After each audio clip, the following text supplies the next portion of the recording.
లేవీకాండము 8వ అధ్యాయము. మరియు యెహోవా, నీవు అహరోనును అతని కుమారులను, వారి వస్త్రములను, అభిషేక తైలమును, పాప పరిహారార్థ బలి రూపమైన కోడెను, 2 పొట్టేళ్లను, గంపెడు పొంగని భక్ష్యములను తీసుకుని ప్రత్యక్షపు గుడారము యొక్క ద్వారమునొద్దకు సర్వ సమాజమును సమకూర్చుమనగా, యెహోవా మోషేకు ఆజ్ఞాపించినట్లు అతడు చేసెను.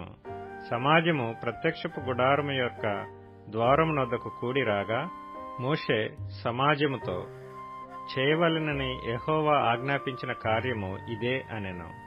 అప్పుడు మోషే అహరోనును అతని కుమారులను దగ్గరకు తీసుకుని వచ్చి నీళ్లతో వారికి స్నానము చేయించెను. తరువాత అతడు అతనికి చొక్కాయిని తొడిగి, అతనికి దట్టీని కట్టి, నిలువు టంగీని, ఏఫోదును వేసి, ఏఫోదు యొక్క విచిత్రమైన నడికట్టును అతనికి కట్టి, దానివలన అతనికి ఏఫోదును బిగించి, అతనికి పతకము వేసి, ఆ పతకములో ఊరీము తుమ్మీమను వాటిని ఉంచి, అతని తల మీద పాగాను పెట్టి, ఆ పాగా మీదను అతని నొసట పరిశుద్ధ కిరీటముగా బంగారు రేకును కట్టెను. ఇట్లు యెహోవా మోషేకు ఆజ్ఞాపించెను. మరియు మోషే అభిషేక తైలమును తీసుకుని మందిరమును దానిలోనున్న సమస్తమును అభిషేకించి వాటిని ప్రతిష్ఠించెను. అతడు దానిలో కొంచెము 7 మారులు బలిపీఠం మీద ప్రోక్షించి, బలిపీఠమును దాని ఉపకరణములన్నిటినీ, గంగాళమును దాని పీటను ప్రతిష్ఠించుటకై వాటిని అభిషేకించెను. మరియు అతడు అభిషేక తైలములో కొంచెము అహరోను తల మీద పోసి అతని ప్రతిష్ఠించుటకై అతనిని అభిషేకించెను. అప్పుడతడు అహరోను కుమారులను దగ్గరకు తీసుకుని వచ్చి వారికి చొక్కాయిలను తొడిగి, వారికి దట్టీలను కట్టి, వారికి కుళ్ళాయిలను పెట్టెను. ఇట్లు యెహోవా మోషేకు ఆజ్ఞాపించెను. అప్పుడతడు పాప పరిహారార్థ బలిగా ఒక కోడెను తీసుకుని వచ్చెను. అహరోనును అతని కుమారులను పాప పరిహారార్థ బలి రూపమైన ఆ కోడె తల మీద తమ చేతులుంచిరి. దాని వధించిన తరువాత మోషే దాని రక్తమును తీసి బలిపీఠపు కొమ్ముల చుట్టూ వ్రేలితో దాని చమిరి, బలిపీఠము విషయమై పాప పరిహారము చేసి, దాని నిమిత్తము ప్రాయశ్చిత్తము చేయుటకై బలిపీఠము అడుగున రక్తమును పోసి దాని ప్రతిష్ఠించెను. మోషే ఆంత్రముల మీది క్రొవ్వంతటిని, కాలేజం మీది వపను, 2 మూత్ర గ్రంథులను, వాటి క్రొవ్వును తీసి బలిపీఠం మీద దహించెను. మరియు యెహోవా మోషేకు ఆజ్ఞాపించినట్లు ఆ కోడెను, దాని చర్మమును, దాని మాంసమును, దాని పేడను పాళెమునకు అవతల అగ్నిచేత కాల్చివేసెను. తరువాత అతడు దహనబలిగా ఒక పొట్టేలును తీసుకుని వచ్చెను. అహరోనును అతని కుమారులను ఆ పొట్టేలి తల మీద తమ చేతులుంచిరి. అప్పుడు మోషే దానిని వధించి బలిపీఠము చుట్టూ దాని రక్తమును ప్రోక్షించెను. అతడు ఆ పొట్టేలు యొక్క అవయములను విడతీసి, దాని తలను, అవయవములను, క్రొవ్వును దహించెను. అతడు దాని ఆంత్రములను, కాళ్లను నీళ్లతో కడిగి ఆ పొట్టేలంతయు బలిపీఠం మీద దహించెను. యెహోవా మోషేకు ఆజ్ఞాపించినట్లు అది ఇంపైన సువాసన గల దహన బలి ఆయెను. అది యెహోవాకు హోమము.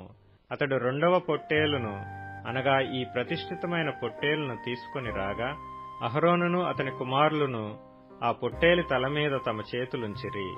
మోషే దానిని వధించి దాని రక్తంలో కొంచెము తీసి అహరోను కుడి చెవి కొన మీదను, అతని కుడి చేతి బొటన వ్రేలి మీదను, అతని కుడికాలి బొటన వ్రేలి కొన మీదను దాని చమిరెను. మోషే అహరోను కుమారులను దగ్గరకు తీసుకుని వచ్చి వారి కుడి చెవుల కొనల మీదను, వారి కుడి చేతుల బొటన వ్రేలి మీదను, వారి కుడి కాళ్ల బొటన వ్రేలి మీదను ఆ రక్తములో కొంచెము చమిరెను. మరియు మోషే బలిపీఠము చుట్టూ దాని రక్తమును ప్రోక్షించెను. తరువాత అతడు దాని క్రొవ్వును, క్రొవ్విన తోకను, ఆంత్రముల మీది క్రొవ్వంతటిని, కాలేజం మీది వపను, 2 మూత్ర గ్రంథులను, వాటి క్రొవ్వును, కుడి జబ్బను తీసి యెహోవా సన్నిధిని గంపెడు పులియని భక్ష్యములలో నుండి పులియని యొక్క పిండి వంటను, నూనె గలదై పొడిచిన యొక్క భక్ష్యమును, ఒక పలచని అప్పడమును తీసి ఆ క్రొవ్వు మీదను ఆ కుడి జబ్బ మీదను వాటిని ఉంచి అహరోను చేతుల మీదను అతని కుమారుల చేతుల మీదను వాటన్నిటినీ ఉంచి అల్లాడింపబడు అర్పణముగా యెహోవా సన్నిధిని వాటిని అల్లాడించెను. అప్పుడు మోషే వారి చేతుల మీద నుండి వాటిని తీసి బలిపీఠం మీదనున్న దహనబలి ద్రవ్యము మీద వాటిని దహించెను. అవి ఇంపైన సువాసన గల ప్రతిష్ఠార్పణలు, అది యెహోవాకు హోమము. మరియు మోషే దాని బోరను తీసి అల్లాడింపబడు అర్పణముగా యెహోవా సన్నిధిని దానిని అల్లాడించెను. ప్రతిష్ఠార్పణ రూపమైన పొట్టేలిలో అది మోషే వంతు. అట్లు యెహోవా మోషేకు ఆజ్ఞాపించెను.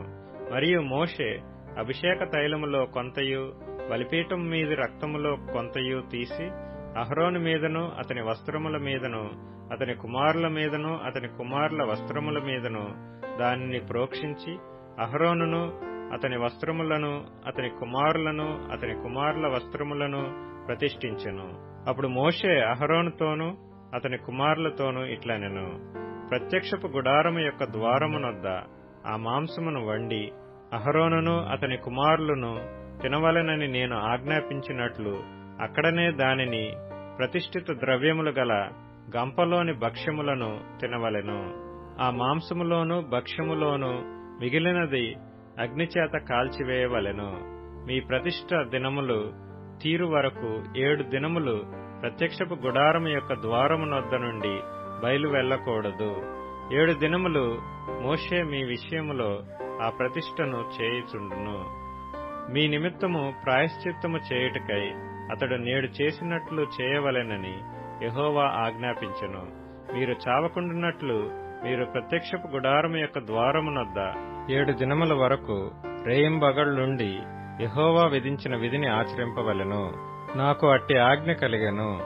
యెహోవా మోషే ద్వారా ఆజ్ఞాపించినవన్నీ అహరోనును అతని కుమారులను చేసిరి.